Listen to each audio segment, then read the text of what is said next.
Hello students, welcome to CMS solution. So आज के session में हम फिर बात करने वाले हैं अपकमिंग स्टैंडर्ड 12th मई 2021 की जो एग्ज़ाम है उसमें जो रिड्यूसिंग कोर्स हुआ है उनका 30%। सो आज पार्ट 2 एलिमेंट्स ऑफ अकाउंट्स के अंदर पार्ट 2 में हम चैप्टर्स की बात करने वाले हैं। सो आज मेनली हम 3 चैप्टर्स की बात करने वाले हैं यहाँ पे। सो यहाँ पे आज 3 चैप्टर हम देखेंगे कि जिसमें कोर्स हमें डिडक्ट हो चुका है और वो कोर्स हमें आने वाली एग्जाम में पूछा नहीं जाएगा। सो आज मेनली बात करने वाले हैं हम chapter number 2 accounting for debentures, chapter number 3 company final accounts and chapter number 4 analysis of financial statement. इन तीनों चैप्टर्स के बारे में बात करते हैं। अब यहाँ पे जो अकाउंटिंग फॉर डिबेंचर्स है उसमें से कुछ चीज़ें आपको डिडक्ट की जा चुकी है जो पूछी नहीं जाएंगी, और चैप्टर नंबर 4 आपका है जो एनालिसिस ऑफ फाइनेंशियल स्टेटमेंट्स, उसमें से भी थोड़ी चीज़ें डिडक्ट कर दी गई है। लेकिन जो आपका थर्ड चैप्टर है ना कंपनी फाइनल अकाउंट्स, वो आपको यहाँ पे फुल्ली पूछा जाएगा। सो इस चैप्टर में कुछ भी ऐसा नहीं है जो आप यहाँ पे छोड़ सको और जो आपको नहीं पूछा जाएगा। सो अगर चैप्टर 3 की बात हो तो वो आपको फुल्ली करना होगा। सो कंपनी फाइनल अकाउंट्स जो है आपका, उस पर आप फुल फोकस करें और उसे अच्छे से करें। सो अब बात कर देते हैं हम सेकंड और फोर्थ चैप्टर के बारे में। सो सेकंड चैप्टर में हम देखते हैं कि हमें कौन सा कोर्स नहीं आने वाला है एग्जाम के पॉइंट ऑफ व्यू से और कितना रिड्यूस हो चुका है। सो यहाँ पे आप देख सकते हो कि अगर आपने अभी तक टिक नहीं किया है तो मेरे साथ आप भी टिक कर लीजिए। डायरेक्टली आ जाओ आप यहाँ पे second chapter accounting for debentures के अंदर पॉइंट नंबर 3 में जो है आपका टाइप्स ऑफ डिबेंचर्स, ये आपको पूछा नहीं जाएगा एग्जाम के अंदर। उसके बाद अगर हम देखें तो पॉइंट नंबर 4 है आपका procedure for issue of debenture, ये भी नहीं आएगा।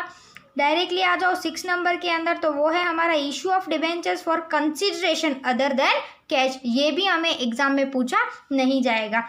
उसके बाद अगर देखें तो पॉइंट 7 के अंदर है issue of debentures as collateral security, ये भी पूछा नहीं जाएगा।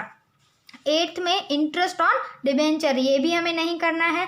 11th sources of finance for the redemption of debentures, ये भी डिडक्ट किया जा चुका है कोर्स में से। फिर हम देखें 12th में टॉपिक में तो methods of redemption of debentures, ये भी नहीं करना है। 13 में अगर देखें तो difference between shares and debentures, इसे भी यहाँ पे एक्सक्लूड किया गया है, ये भी हमें पूछा नहीं जाएगा। और अगर इलिस्ट्रेशंस की बात मैं करूँ तो इलिस्ट्रेशन आपका 5, 6, 7, 8, 9, 10, 11, इट मीन्स 5 से लेके 11 इलिस्ट्रेशन नहीं पूछे जाएंगे और 18 से लेके 24 इलिस्ट्रेशन नहीं पूछे जाएंगे। बाकी के इनको छोड़ के जितने भी इलिस्ट्रेशन है वो आपको अच्छे से करने हैं। उसके बाद एक्सरसाइज की बात करूं यहाँ पे तो 11 से लेके 14 एक्सरसाइज है आपकी, और 19 से लेके 29 की जो एक्सरसाइज है वो यहाँ पे डिडक्ट की जा चुकी है, वो आपको एग्जाम में नहीं आएगी। सो यहाँ पे तो हमने mainly second chapter accounting for debentures की बात की। अब आगे वाले में देखते हैं चैप्टर नंबर 4 के अंदर क्या क्या रिड्यूस हुआ है। सो चैप्टर नंबर 4 के अंदर एनालिसिस ऑफ फाइनेंशियल स्टेटमेंट्स में डायरेक्टली आ जाओ पॉइंट नंबर 3 के अंदर objectives and types of financial statements, ये नहीं करना है। फिर 4th में सिग्निफिकेंस ऑफ फाइनेंशियल स्टेटमेंट्स, ये भी नहीं पूछा जाएगा। आ जाओ डायरेक्टली पॉइंट नंबर 7 में objectives of financial analysis. 8th topic में uses of financial analysis, okay, ये भी पूछा नहीं जाएगा। Users of financial analysis in topic number 9, ये भी नहीं आएगा। Limitations of analysis of financial statements point number 10, ये भी नहीं आएगा। Point number 11 significance of comparative financial statements, ये भी नहीं पूछा जाएगा। 12th topic number stages of analysis of financial statements, ये भी नहीं आएगा। उसके बाद डायरेक्टली 15 नंबर पॉइंट में कॉमन साइज स्टेटमेंट्स जो है आपका वो फुल्ली यहाँ पे निकाला जा चुका है, यहाँ पे वो नहीं आएगा। और इलिस्ट्रेशंस की बात करें हम यहाँ पे तो वो है यहाँ पे 9 से लेके 20 तक आपको पूछे नहीं जाएगी।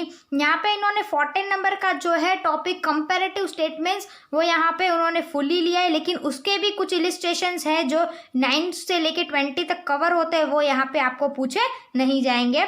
और एक्सरसाइज की बात करें हम यहाँ पे सो 8, 10, 11, 12 13 एंड 14 वो यहाँ पे पूछी नहीं जाएगी। सो यहाँ पे एक्सरसाइज 9 को छोड़ के बाकी की एक्सरसाइज यहाँ पे 8 से लेके 14 तक नहीं पूछी जाएगी। तो आज के सेशन में हमने देखा कि हमें कौन कौन सा कोर्स रिड्यूस हो चुका है और मई 2021 की एग्ज़ाम में नहीं आएगा। सो मिलते हैं अगले वीडियो में नए सम्स के साथ। Thank you so much for watching this video.